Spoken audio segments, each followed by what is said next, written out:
मंथन बैठक north east seven sister की तरफ से मैं गोविंद कुमार आप सबको जय मसीह की प्रेज द लॉर्ड हालेलुया। आशा करता हूँ आप सब ठीक है और ठीक रहना ही पड़ेगा। और मसीह मंथन बैठक नॉर्थ ईस्ट सेवन सिस्टर की तरफ से एक बार फिर से मैं फेसबुक में जो मुझे देखेंगे और जो मुझे फॉलो करते हैं आप सबको मैं स्वागत करता हूँ, नमस्कार बोलता हूँ, खैर मकदम कहता हूँ। और आप यूट्यूब में जो मुझे देखेंगे मसीह मंथन बैठक नॉर्थ ईस्ट सेवन सिस्टर के चैनल की तरफ से सब्सक्राइब कीजिए, बेल आइकन दबाइए ताकि नोटिफिकेशन आप तक पहुंचे। इसी के साथ एक बार फिर से मैं आप सबका स्वागत करता हूं और आज मैं अद्भुत टॉपिक के साथ आया हूं और जो टॉपिक जो विषय है वो आप मैं यहाँ पे रख दूंगा। सभी अच्छे हैं? यस प्रेज द लॉर्ड, हम अच्छे होंगे। एक बार दिखा दीजिए, मैं इस वक्त कोलाकुची MMB कोलाकुची आसाम से प्रसारित हूँ मैं जी। जोर से हालेलुया बस होगा। Thank you. वापस प्रेम में ला दीजिए, ठीक है। तो आज का जो मेन विषय है वो विषय है, मैं शुरुआत करने से पहले एक प्रार्थना कर देना चाहूंगा। आइए हम प्रार्थना करते हैं। सृष्टिकर्ता प्रभु यीशु, स्वर्ग और पृथ्वी के मालिक प्रभु जी, महिमा आदर और जलाल आपको देते हैं पिता, क्योंकि तू आदर के योग्य है, तू महिमा के योग्य है, तू प्रशंसा के योग्य है पिता। और आज की जो सेवा है प्रभु, वचन देने वाला मैं नहीं प्रभु तू है पिता। आपकी आत्मा के द्वारा मुझे प्रकाशित करना प्रभु जी। और जितने भी मुझे फेसबुक में देख रहे हैं और जो जुड़ेंगे पिता और जो भविष्य में सुनेंगे पिता, जो वीडियो जहाँ तक पहुंचेगा प्रभु, उनके हृदय को छूना पिता, कि आज का वचन से उनके जीवन में बदलाव आए। और जो रोटी तूने मुझे दिया है पिता, वो तेरे भेड़ों को मैं देने को ललाही तो प्रभु जी। धन्यवाद करता हूँ, ये कलीसिया तेरी है प्रभु, तो अपनी इच्छा अपनी मर्जी को पूरी कर प्रभु जी। सारा आदर महिमा आपको देते हैं पिता। ये प्रार्थना यीशु आपके नाम से मांगते हैं, आमीन। जोरदार ताली प्रभु का प्रभु यीशु राजा कहेंगे। Praise the Lord. और एकदम आनंदित रहना है, क्योंकि हम आनंदित हैं, क्योंकि हमारा राजा जीवित है, आमीन। और इसलिए हम घमंड करते हैं। आइए, तो जो आज का विषय है, ताली बजा सकते इस विषय के लिए। कैसा लग रहा है ना जी? ये फोटो कैसा लग रहा है? अच्छा लग रहा है, अच्छा लग रहा है जी। जी ये फोटो और बगल में क्या है? अंगूर है जी। ये यीशु और वहाँ अंगूर है। एक वचन से ही बात करूंगा और ये टॉपिक है, जो विषय है आज का, जो विषय आप देख सकते हैं, विषय है कि यीशु सच्ची दाखलता है, आमीन। यीशु ही सच्ची दाखलता है। ये आत्मिक बातें हैं। और फेसबुक में जो मुझे देखेंगे, मैं आपको बता देना चाहूंगा कि ये आत्मिक बातें हैं। यीशु सच में क्या है? सच्ची दाखलता है। यस। और ये वचन के द्वारा मैं बात करूंगा। याद रखिए कि मेरा जो मैसेज है, ये जो मैं प्रसारित हुआ हूँ, जो मैं विषय देने जा रहा हूँ, सिर्फ और सिर्फ विश्वासियों के लिए है। यदि मेरे इस मैसेज से किसी को ठोकर लगता है तो कृपया करके मेरा ना देखें। आइए मैं शुरू करता हूँ। यीशु सच्ची दाखलता है। यस। और इसी टॉपिक में बात करूंगा कि यीशु सच्ची दाखलता है। आइए वचन देखेंगे। मैं बहुत ही आराम से ताली बजा सकते हैं इस चीज के लिए। हमारे राजाओं के राजा प्रभु यीशु राजा के लिए। और जो टॉपिक मैंने रखा है वो है यीशु सच्ची दाखलता है। राइट? सही है? यस। और जितने फेसबुक में देख रहे हैं, कमेंट कीजिएगा, शेयर कीजिएगा, ताकि लोगों तक सच्ची शिक्षा, खरी शिक्षा, मसीह मंथन की खरी शिक्षा पहुंच पाए। यीशु सच्ची दाखलता है। और यहाँ पे मैंने रखा है। आइए एक वचन के साथ मैंने क्यों ऐसा कहा, आइए देखते हैं। वचन के साथ चलेंगे।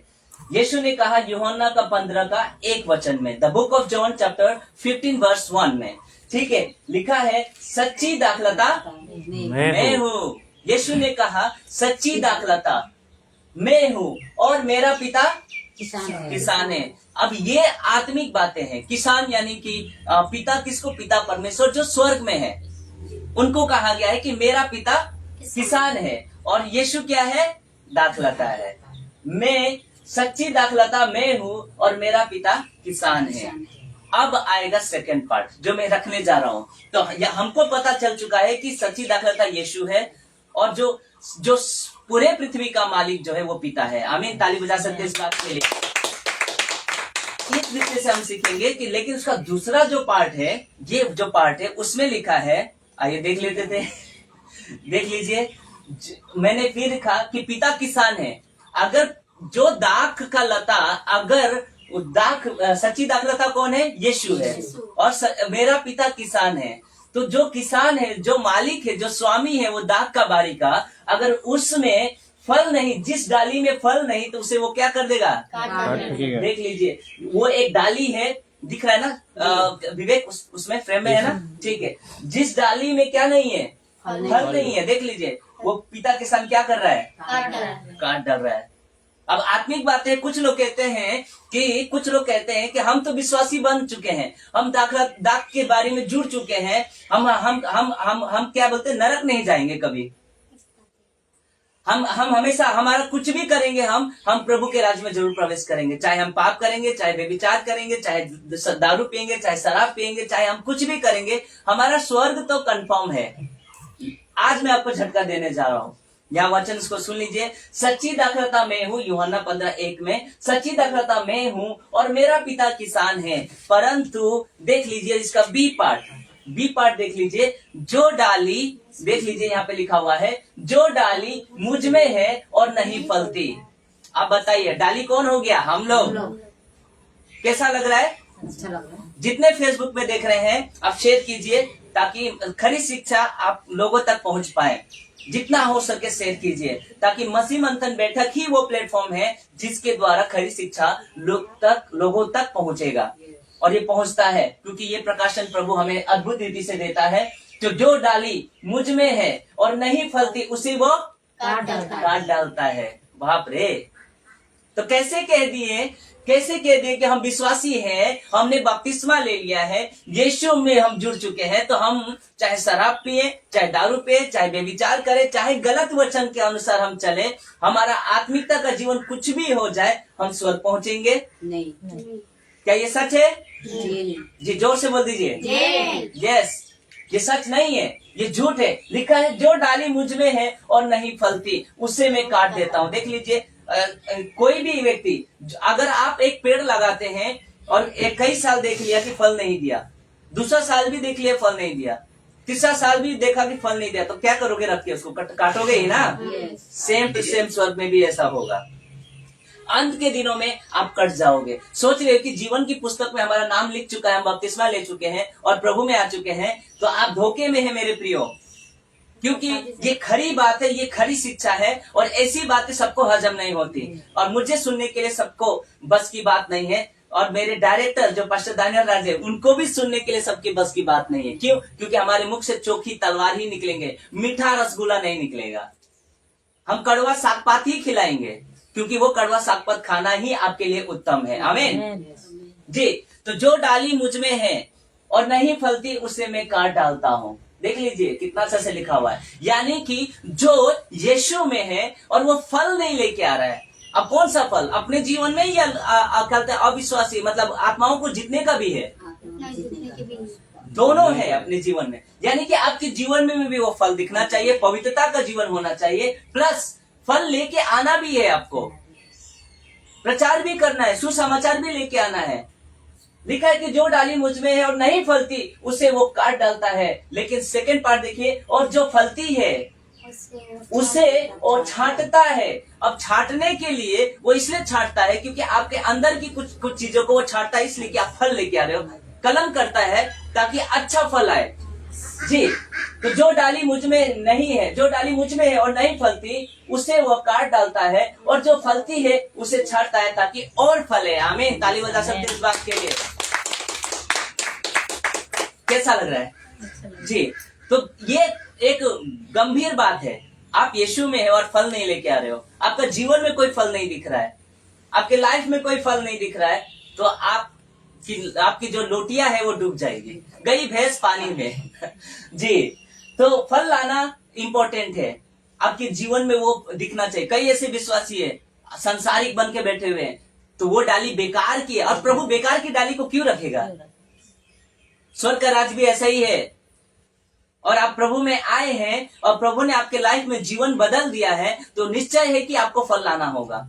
निश्चय है कि आपके जीवन में भी दिखना चाहिए वो फल। यदि आप ज्योति की संतान है तो ज्योति भी दिखना चाहिए, प्लस आपको औरों को भी अंधकार से ज्योति में लेके आना पड़ेगा, ताकि फल फ्रूट, ये फल देखिए ना, ये अंगूर का गुच्छा को देखिए, ये अकेला है क्या अंगूर का गुच्छा? कितने हैं? ये झुंड में है, गुच्छे में है। ये यहां देख सकते हैं, ये दिखाता हूं मैं, रुकिए। ये फोटो में देखिए, ये गुच्छे में है, यानी कि अकेला आप फल, अकेला जो है वो गुच्छे में नहीं, क्योंकि आपके जीवन में बहुत से, ये अंगूर अकेला नहीं है, ये गुच्छे में होते हैं और हमको भी गुच्छे में आना पड़ेगा। परमेश्वर चाहता है कि जाओ, जातियों में जाओ, फल लेकर आओ, अपने जीवन में भी लाओ, प्लस दूसरे के जीवन में भी वो क्या होना चाहिए, उदाहरण बनो, फल लेके आओ, ताकि एक दिन एक साथ प्रभु यीशु जब कटनी करेगा तो हमको एक साथ लेके जाएगा। ताली बजा सकते इस बात के लिए, हालेलुया। चलो, इसलिए मैं फटाफट चलूंगा कि यीशु ने कहा, जो डाली मुझ में है और नहीं फलती, जो डाली मुझ में है और नहीं फलती वह काट डालता है, वह यानी कि यीशु ही कटनी करेगा, ठीक है, और जो फलती है उसे वह छांटता है। आमीन। तो यानी कि छांटता है ताकि वह फले। यहाँ पे मुझे लगता है कि दो प्रकार का क्या है, कैंची है, एक काटने के लिए, एक छांटने के लिए। कैसा लग रहा है? ये वचन में मुझे दो प्रकार की कैंची दिखता है, एक काटने के लिए और एक छांटने के लिए। देख लीजिए, जो डाली मुझ में नहीं है तो डायरेक्ट काट के फेंक देंगे, और वो कहाँ फेंका जाएगा? आग के झुंड में, आग के झील में फेंक दिया जाएगा जलने के लिए। आपको पता है, एक और उदाहरण दिया गया था कि प्रभु का हाथ, प्रभु उसका सूप उसके हाथ में, किसका? यीशु के हाथ में उसका सूप है। गेहूं को अपने भंडार में जमा कर देगा, भूसी को कहाँ फेंक देगा? आग में। तो आपको बनना क्या है, गेहूं या भूसी? गेहूं। यस, हमको बनना क्या है? गेहूं। गेहूं, गेहूं में वजन होता है और भूसी में क्या होता है? वजन नहीं होता है। यानी कि दो प्रकार का विश्वासी एक ही खेत में है, एक ही खेत में दो प्रकार का विश्वासी है, एक है कटने वाली और दूसरा है छटने वाली। कैसा लग रहा है? तो मेरा प्रश्न है फेसबुक वालों से और जो मुझे देख रहे हैं, हट जाएगा, लिखा ही रहेगा नहीं, वो मिट भी जाएगा, कट भी जाएगा। एक बार लिखा गया तो कट भी सकता है, अगर आप फलने वाला टहनी ना बने तो। देख लीजिए, इसके पास ये टहनी, एक कौन सी टहनी को काट रहा है जिसमें कोई पत्ते भी नहीं है, फल तो दूर के बाद पत्ते भी नहीं है, वो टहनी को काट रहा है, और जहाँ फल है उसको छोड़ दिया है, इसलिए कि और फल है। आमीन, आमीन। यस, तो इसीलिए प्रभु ने कहा, जो डाली मुझ में है नहीं फलती उसे वो काट डालता है, और जो फलती है उसे वो छांटता है ताकि और फले। आमीन, आमीन। यस, तो यहाँ पे मुझे दो प्रकार की कैंची मैंने यहाँ पे कटारी रख दिया है, जब काटते हैं, जो हसुआ बोलते हैं ना, वो रख दिया है। यहाँ पे एक हसुआ है और यहाँ पे एक हसुआ है, और ये हसुआ नरक में डाला जाएगा काटने के लिए, और ये छटने के लिए है। कैसा लग रहा है? अद्भुत। थोड़ा जूम करके कर दीजिएगा, उसके बाद वापस ला दीजिएगा, देख लीजिएगा, ठीक है या जी। तो देख सकते हैं, तो यहाँ पे मुझे दो प्रकार की कैंची दिखता है। देख लीजिए, पद 2 में मुझे यीशु के हाथ में दो प्रकार की कैंची देखता है। राइट, आपको दिख रहा है जी। और मैं फेसबुक से पूछना चाहूँ, क्या आपको दो प्रकार की कैंची दिखता है? यस, मुझे भी दिखता है। क्यों दिखता है? क्योंकि एक काटने के लिए है, एक छांटने के लिए है। तो आप कौन सा टहनी बनना चाहते हो, छटने वाले टहनी या कटने वाली टहनी? ये आप तय कीजिए। कैसा लग रहा है? यानी कि यीशु में है और आपका जीवन यीशु के अनुसार नहीं है, उसकी इच्छा के अनुसार नहीं है, तो आप 100% है कि आप कट जाओगे। यहाँ तो आप बड़े मजे से जी रहे हो, लेकिन न्याय के दिन में और अंत के दिनों में आप पक्का कट जाओगे। तो जितना आनंद मनाना है मना लीजिए। हे जवान, तू मनमानी कर, आनंद कर, तू जहां जाना चाहता है वहां जा, लेकिन याद रख, एक दिन परमेश्वर तेरा न्याय करेगा। ऐसा सबोपदेशक 11 का लास्ट में लिखा हुआ है पद में। तो आइए देखते हैं, पद 2 में मुझे यीशु के हाथ में दो प्रकार की कैंची दिखती नजर आ रही है। कैसे? तो आइए देखते हैं। एक है काटने के लिए, जो डाली बिल्कुल फल नहीं दे रहा है। तो सोच लीजिए, कई ऐसे विश्वासी हैं, कई ऐसे चर्च है जो फल ही नहीं ला रहे हैं, न खुद बढ़ रहे ना औरों को बढ़ने दे रहे। कैसा लग रहा है? और हमारी बातें थोड़ा बर्दाश्त कीजिए, क्योंकि हमारा दो धारी तलवार है। क्यों? कई ऐसे चर्च है, कई ऐसी संस्थाएं हैं जिन्होंने बांध के रख दिया है लोगों को, तुम नहीं फलो, तुम इधर ही रहो, हम जैसे चलाएंगे तुम वैसे चलो, हम एवेंजलिस्ट तुमको जुगाड़ करके देंगे, हम तुमको ये करके देंगे। लेकिन चर्च के लोग कभी कहीं नहीं जाएंगे, और आपस में ही क्या हो जाएगा उनका सब कुछ, बेविचार भी चर्च में, पाप भी चर्च में, सब कुछ, दारू गुटखा खैनी सब कुछ चर्च में। और ऐसे संस्थाओं को कोई मतलब नहीं होता। क्यों? क्योंकि उनको सिर्फ दसवंश से मतलब होता है, उनको सिर्फ अपने पैसे से मतलब होता है, और बस इनसे खाली जो मिल रहा है वही चाहिए। लेकिन ये ये वो टहनी है जो कट जाएंगे। ऐसे 90% विश्वासी, 90% कलीसिया कट जाएंगे। यस, मैं वचन रखूंगा। और आगे देखते हैं। तो ये वो पहला कैंची देख लीजिए। पहला कैंची वो है जो, देख लीजिए क्या पहला कैंची कौन है? जो डाली मुझ में है नहीं फलती उसे वो काट देता है। ये पहला कैंची है। तो आप सोच के देखिए कि कौन सा कैंची आप है। जो डाली मुझ में है और नहीं फलती, यीशु में तो आप जुड़ गए लेकिन फल नहीं ला रहे हैं, तो खतरनाक है। सोच के देखिए। और जितने फेसबुक मुझे देख रहे कैसा लग रहा है आप कमेंट कीजिए, शेयर कीजिए, ताकि सही शिक्षा, खरी शिक्षा एमएमबी के थ्रू पहुंचे लोगों तक। जो डाली मुझ में है और नहीं फलती उसे वो काट डालता है। क्योंकि पहला कैंची, मैंने बोला 2 प्रकार की कैंची मुझे दिखता है, एक कटने के लिए और दूसरा छटने के लिए। आइए दूसरा देखते हैं। ताली बजा सकते हैं इस बात के लिए। देखिए कितना फल आया है। ये वो कलीसिया है जो खुद भी फल ला रहा है, औरों को प्रफुल्लित कर रहा है। आमीन। गुच्छे ही गुच्छे हैं। और प्रभु ऐसी कलीसिया को ऐसे छाटेगा मतलब आपका आत्मिक जीवन को सुधारेगा, आपके लाइफ को चेंज करेगा, ताकि और आप फले। आपको देखकर लोगों की आत्माओं को आप जीतने की सामर्थ पाए। ऐसी सामर्थ प्रभु देगा जब आप ऐसे गुच्छेदार दाग के बारियां बनेंगे। आमीन। तो पहला जो है देख लीजिए, पहला है काट दिया, बेकार डालिया। और अभी तो ये बड़े आनंद के साथ, ऐसे चर्च बड़े आनंद के साथ में है। अरे कुछ नहीं है, चलो चलता है, पाप चलता है, सब कुछ चलता है, कोई बात नहीं। लेकिन जब जिस दिन रैप्चर हो गया और जजमेंट डे जिस दिन आ गया, भेड़ को और बकरी को ऐसे अलग कर दिया जाएगा। तो आप भेड़ है ना बकरी है। इसीलिए यीशु में जुड़े तो हो, लेकिन आपका दिन बड़ा गड़बड़ है भैया। सोच के देखिए कि आप कटने वाले हो। यस, आप कर सकते हैं अगर वचन के आधार पे नहीं चले तो। आइए, लेकिन आप छटने। दूसरा कैंची ये है, देखिए कैंची इसके हाथ में है। ये इसलिए छाट रहा है कि ये फल दे रहा है, और इसको जब तक हम उसको छाटेंगे नहीं तो और अच्छा फल वो लेके नहीं आएगा ना। इसलिए छाटा जा रहा है ताकि, और कलम करते हैं ना तो खेत किसान जानता है कि कौन फल लाने वाला है। हमारा प्रभु जानता है कि कौन सी कलीसिया फल लाने वाला है। 90.9% कलीसिया बाज होके बैठी हुई है, ना आत्मिक बच्चे पैदा कर रही है न फल लेके आ रहे। प्रभु ने दिया ही क्यों है आपको जीवन, ताकि आप आत्मिक बच्चे पैदा करें, यानी कि और कलीसिया को बढ़ाए, यानी कि और लोगों का उद्धार करें, सुसमाचार प्रचार करें। और वो बैठ गए हैं आपस में ही, जो मछली ऑलरेडी फ्राई है उसी को फ्राई करने में लगे हुए हैं, उसी को सुसमाचार सुनाए। क्रिसमस के दिन में, हाँ यीशु जिंदा, क्या बोलते हैं, यीशु जन्म ले लिया क्रिसमस का दिन में। किसको? चर्च को बार बार वही रिपीट किया जा रहा है। फिर गुड फ्राइडे के दिन यीशु मर गया, किसको? सिर्फ चर्च को। जाना कहाँ है? बाहर, लेकिन हो कहाँ रहा है? अंदर। तो बाज हो गए हैं कलीसिया। कैसा लग रहा है? जी। तो आगे चलते हैं। दूसरा कैंची है, देख लीजिए।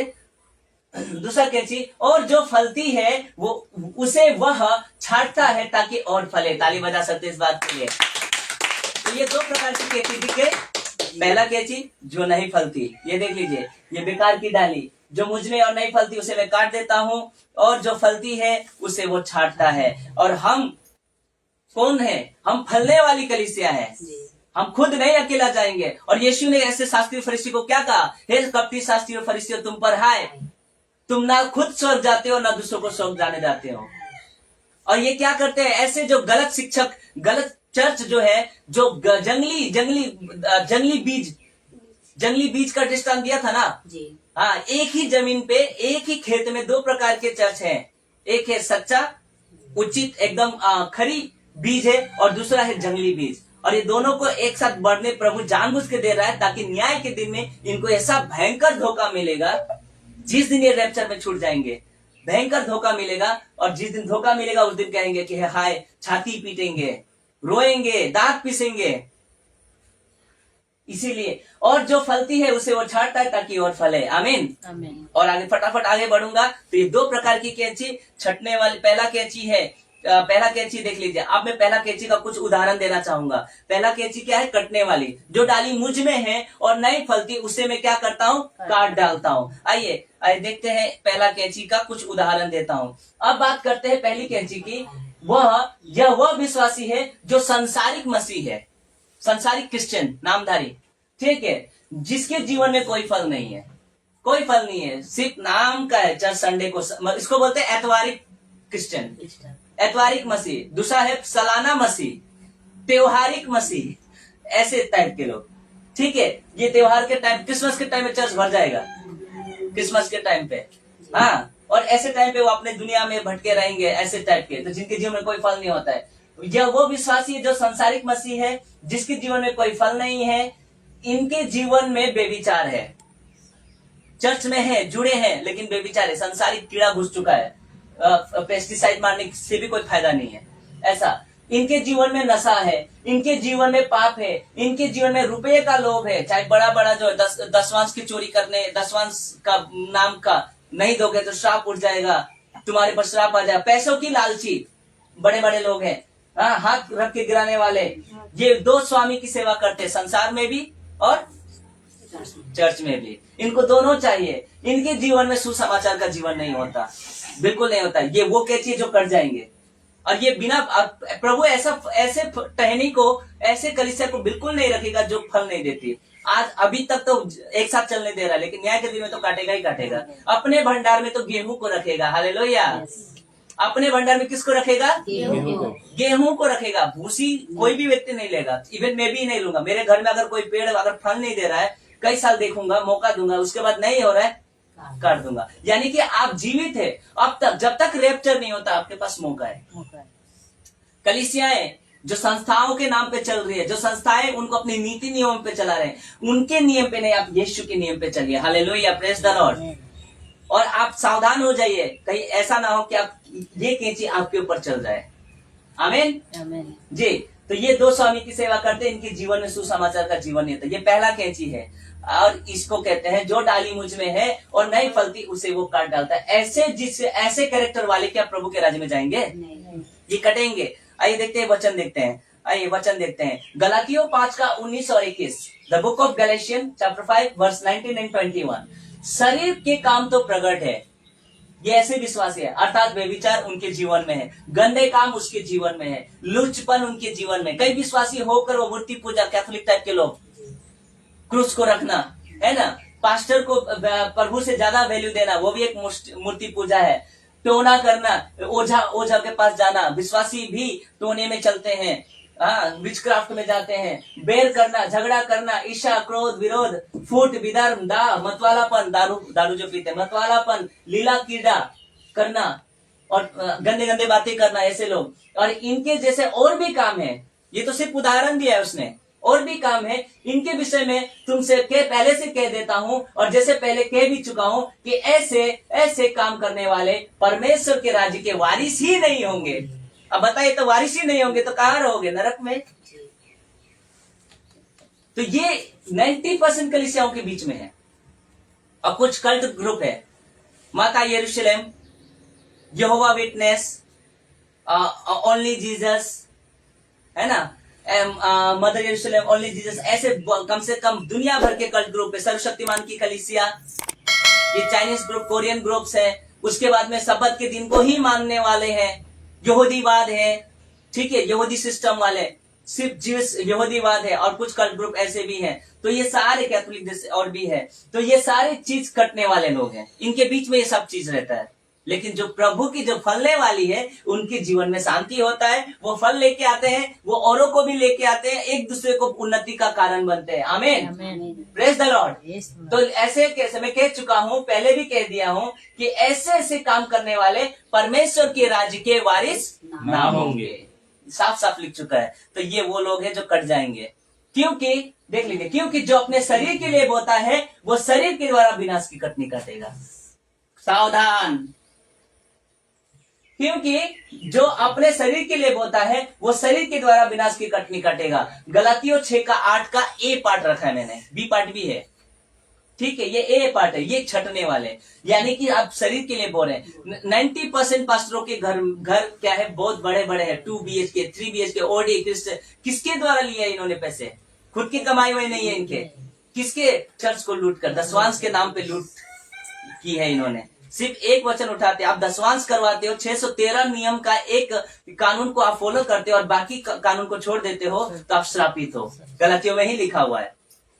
तो खतना भी कराओ ऐसे, तो शरीर को चाहिए गाड़ी, शरीर को चाहिए बंगला, शरीर को चाहिए बेविचार, शरीर को चाहिए लीला क्रीड़ा, पियकड़, पन, दारू, शराब, सब कुछ। ऐसे ऐसे काम करने वाले परमेश्वर के राज्य के वारिस नहीं होंगे। गलातियों 6:8 में लिखा है, क्योंकि जो अपने शरीर के लिए बोता है वो शरीर के द्वारा विनाश की कटनी काटेगा। कैसा लग रहा है? अच्छा लगा। अब आते हैं दूसरा कैंची, और ये कैंची 10% है पृथ्वी में। खरी शिक्षा की कलीसिया, साउंड डॉक्ट्रिन पे चलने वाली कलीसिया बहुत ही कम है, लेकिन थोड़े हैं लेकिन बहुत है। Hallelujah, praise the Lord. ताली बजा सकते हैं इस बात के लिए। हम फल लाने वाले हैं, हम, क्योंकि हमको भीड़ नहीं चाहिए, हमको भेड़ चाहिए, असल भेड़ चाहिए। और देखिए एक दिन हम ऐसे ग्रुप में होकर, झुंड में होकर प्रभु के राज्य में जाएंगे। आमीन। तो एक दूसरे को संतावना दीजिए और एक दूसरे को प्रफुल्लित कीजिए, उन्नति का कारण बनिए, और जितना हो सके परमेश्वर के राज्य को पृथ्वी के छोर तक फैलाइए। आमीन। आइए देखते हैं दूसरा कैंची। दूसरा कैंची है वो, ये वचन यहाँ पे रखा हूं, और यह वो विश्वासी है, दूसरा कैंची जो छटने वाली, यह वो विश्वासी है जिन्होंने अपने जीवन में बहुत सा फल लाया।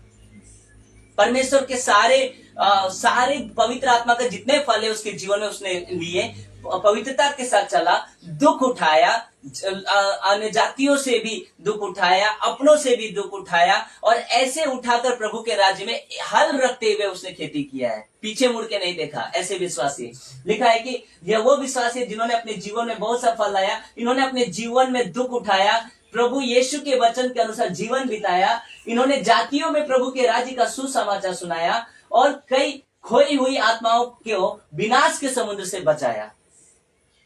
ये है फल। हम अकेले क्यों जाएंगे, औरों को भी ले जाएंगे। आमीन। और ऐसे ही हमको बनना है, हम खुद भी स्वर्ग जाएंगे, औरों को भी ले जाएंगे, और प्रभु का वचन जो इच्छा है उसको हम पूरा करेंगे। प्रभु की इच्छा क्या है? वो यह चाहता है कि कोई नाश ना हो, सबका उद्धार हो। तो उसको उद्धार करने के लिए हमको क्या करना होगा? कलीसिया को जिम्मेदारी दिया गया है कि जाओ, जातियों में जाओ, और जाके क्या करो? पिता, पुत्र, पवित्र आत्मा के नाम से बपतिस्मा दो। उससे पहले चेला बनाओ। 90% विश्वासियों के जीवन में तो चेला क्या होता है वही नहीं पता है। डिसाइपलशिप करना ही नहीं आता है उनको, सुसमाचार प्रचार ही नहीं करते। अरे तुम चर्च में ही बैठ जाओ, यहीं पे हालेलुया, वर्शिप, गिराओ, नाचना, गाना, उठना, पटक, दान बटक सब चलते हैं, और तड़प तड़प कैसे ऐसे तड़प तड़प के गिरते हैं। वही विश्वासी नेक्स्ट मीटिंग में फिर गिरेगा। ये तमाशा बना के रखा हुआ है। बना लो, जितना हो सके बना लो, एक दिन कट जाओगे भैया, पक्का कट जाओगे। तो लिखा है कि ये उन्होंने दुख उठाया, सुसमाचार के लिए दुख उठाया, और प्रेतों के पहले जो पहला सदी के जितने भी कलीसिया है सबने दुख उठाया, और वो खूब फले और फैले। आमीन। हमें भी फलना है और फैलना है। आमीन। और MMB ये वो प्लेटफॉर्म है जो इन मात्र 5 साल में कितना दूर तक फैल गया। Praise the Lord. और सबके जितने भी संस्थाएं हैं और जितने भी लोग हैं उनके दिमाग में ये चढ़ चुका है कि MMB एक वो क्या बोलते हैं, एक घबराहट उनके अंदर है MMB की, क्योंकि एक रेवोल्यूशन हमने तैयार कर दिया है लोगों तक। खरी शिक्षा का एक रेवोल्यूशन तैयार हो चुका है। ये एक क्या है? रेवोल्यूशन है, एक आंदोलन है खरी शिक्षा का, गलत शिक्षा के विरोध में। आमीन। Praise the Lord. तो ऐसे लोग हैं, इसीलिए मैं कहता हूं कि दुख भले उठा लो लेकिन प्रभु के राज्य में जाओ, फलने वाला डाली बन जाओ। नहीं तो याद रखिए, जो डाली नहीं फलती उसको प्रभु काट देगा। जीवन के पुस्तक से ही आपका नाम कट जाएगा, और नए के दिन में अगर जीवन के पुस्तक में आपका नाम नहीं मिला तो गई भैंस पानी में। आइए तो आप देखिए आत्मा का फल क्या है एक विश्वासी के जीवन में। ये हमारा पर्सनल, हमारे अंदर ये एक फल है जो हमारे अंदर होना चाहिए, और जो लाने वाला है वो इन्हीं के गुणों के द्वारा हमको आगे औरों को लेके आना है। Praise the Lord. पर आत्मा का फल, पवित्र आत्मा का फल, पहले है प्रेम। किससे? यीशु से। याद रखिएगा, ये कॉन्टेक्स्ट में है। यीशु ने कहा जो मुझसे प्रेम करता है वो मेरी आज्ञाओं को मानेगा। अब प्रेम कौन है? यीशु। तो यीशु से आत्मा का फल प्रेम। पहले है प्रेम, किससे? यीशु से। अब उससे प्रेम करोगे तो उसके वचन से मिलोगे, बाद में आपस में, ठीक है। बाद में आनंद, किसके साथ? यीशु के साथ हम आनंदित हैं, आनंद। दूसरा शांति, यीशु शांति का राजकुमार है, हम भी शांति में। ये फल यीशु के अंदर है। वो यीशु ने कहा कि मैं अपनी शांति तुम्हें दिया जाता हूँ, जैसा संसार तुमको देता है वैसा नहीं। लेकिन मैं अपनी स्वर्ग की शांति, और स्वर्ग की शांति हमारे पास है। घर में हमारे पास कुछ भी तकलीफ है, परेशानियां हैं, नाना प्रकार के दुख है, तो भी हम शांति से रहते हैं। क्यों? क्योंकि शांति का राजकुमार हमारे अंदर है। वो हमारे अंदर है। हम हर तकलीफों को झेल लेंगे, यीशु राजा हमारे साथ है। आमीन। हम उसके, वो हमारे अंदर होप के चलता है, हम उसके बेटे बेटियां हैं। इसीलिए पहले प्रेम, यीशु से आनंद, यीशु के साथ आनंद में, क्योंकि यीशु मुर्दों में से जी उठा, हम भी आनंदित थे। ठीक है। शांति, यीशु, धीरज यीशु ने ही रखा था, और उस हमें भी ये फल आएगा। कृपा, उसने कृपा की हम पर, फिर हमें एक दूसरे पे करना है। भलाई, सबसे पहले भलाई यीशु ने ही की। ये सब कुछ यीशु से कनेक्टेड है, और उसके बाद ये सारा गुण हमारे अंदर, तब हम दूसरे के अंदर। जब यीशु से प्रेम करेंगे तब और एक दूसरे से भी प्रेम करेंगे, है कि नहीं? क्योंकि यीशु का वचन तो ऐसा नहीं कहता एक दूसरे को मार डालो, कहता है कि एक गाल पे थप्पड़ मारे तो दूसरा भी दे दो। अगर तुमको कोई सताता है तो प्रभु ऐसा नहीं कहता जाके लाठी भाला लेके जाओ, हमके काहे सता ले अरे, और जाके आंदोलन करो कि हाँ मुर्दाबाद मुर्दाबाद करके चिल्लाने के लिए। यीशु ने ऐसा नहीं कहा है, नहीं तो कई विश्वासी ऐसे करते हैं। यीशु ने कहा कि जो तुमको सताता है उसके लिए प्रार्थना करो, तो शांति, भलाई, कृपा आता है इसमें। इसका मतलब ये नहीं कि हमरा के एगो मार दो तो हम 10 को मार दे। हाँ, या मुझे कोई मार दिया, एक मारा तो क्या हुआ, हम 10 मारेंगे, उसको उठा कर पटक देंगे। ऐसा वाला नहीं। मार दिया ना, प्रभु उसको क्षमा कर, नहीं जानता है, और यही चीज उसके जीवन में बदलाव आएगा। क्योंकि यीशु को कोड़े मारे गए, लिखा है कि उसको जैसे भेड़ का ऊन कतरने वाला, और ऊन कतरता है भेड़ का, और भेड़ कुछ नहीं बोलता है, वैसे यीशु का खाल तक उधेड़ दिया गया। यीशु चुप रहा, और यीशु चुप रहा। तो हमें क्या करना है? हमको दुखों को सह लेना है। Praise the Lord. ये आत्मा का है, पवित्र आत्मा का ये दान है जो हमारे अंदर चाहिए। विश्वास किसके साथ? पहले यीशु परमेश्वर है, यीशु मुर्दों में से जी उठा, वो विश्वास यीशु के साथ चाहिए हमको, क्योंकि विश्वास है नम्र। यीशु सबसे, लिखा है कि हे बोझ में दबे हुए लोग, हे सब थके हुए लोग, मेरे पास आओ, मैं तुम्हें विश्राम दूंगा, मेरा जुआ तुम उठा लो, क्योंकि मुझसे सीखो, क्योंकि मैं सबसे मन में दीन और नम्र हूँ। आमीन। कैसा लग रहा है? तो नम्रता हमारे अंदर होना चाहिए, और संयम। प्रभु अभी तक संयम कर रहा है, लेकिन एक दिन यीशु का रूप आएगा जिस दिन वो सबको, विरोधियों को भस्म कर देगा अपने मुख के तलवार के वचन से। आमीन। फूंक के द्वारा। तो जितना है सह लीजिए। जिस संसार में हम परदेसी हैं, और लिखा है कि प्रेम, आनंद, शांति, धीरज, कृपा, भलाई, विश्वास, नम्रता और संयम है। ऐसे ऐसे कामों के विरोध में कोई व्यवस्था नहीं है। आमीन। तो ऐसे लोग परमेश्वर के राज्य के वारिस हैं। Praise the Lord. ये कौन से फल, कौन सी कैची है ये बताइए? छटने वाला। और जब आप छटेंगे ये सारे गुण आपके अंदर आएंगे। Praise the Lord. धीरे धीरे धीरे धीरे गुण आएंगे, लेकिन ये सब कनेक्टेड है यीशु से। लोग कहते हैं देखो यहाँ पे प्रेम लिखा है, तो भैया सबसे पहले प्रेम आपको यीशु से करना है, और यीशु से प्रेम करते तो उसकी आज्ञा ही है कि एक दूसरे से प्रेम करो। ये नहीं कि चलो एक दूसरे से प्रेम करेंगे, यीशु से प्रेम नहीं करेंगे। और आप यीशु से प्रेम करते तो आप बेविचार नहीं करेंगे, आप यीशु से प्रेम करेंगे तो आप दारू नहीं पिएंगे, आप यीशु से प्रेम करेंगे तो एक दूसरे को गाली नहीं देंगे। अरे आज तक तो एक दूसरे को मारने तक के लिए विश्वासी उठ जाते हैं। शर्म आना चाहिए ऐसे विश्वासी। और संस्थाएं यीशु से प्रेम नहीं करते, पैसों से प्रेम करते हैं, पेट के सेवक है। आइए, तो ऐसे ऐसे कामों के विरोध में कोई व्यवस्था नहीं है। ये छटने वाले हैं, ताली बजा सकते हैं इन चीज के लिए। ये छटने वाले डाली है, ये ऐसे फल लाने वाले लोग हैं। आमीन। और हम बढ़ेंगे, मसीह मंथन बढ़ेगा, नॉर्थ ईस्ट में और बढ़ेगा।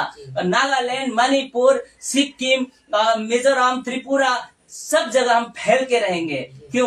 क्योंकि प्रभु हमारे साथ है। आमीन। ताली बजा सकते हैं।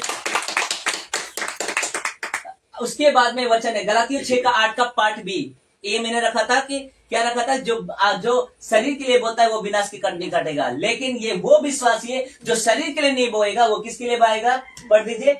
और जो आत्मा के लिए बोता है वो आत्मा के द्वारा अनंत जीवन की कटनी काटेगा। आमीन। और जो आत्मा के लिए बोता है और वो आत्मा के द्वारा अनंत जीवन की कटनी काटेगा। आमीन।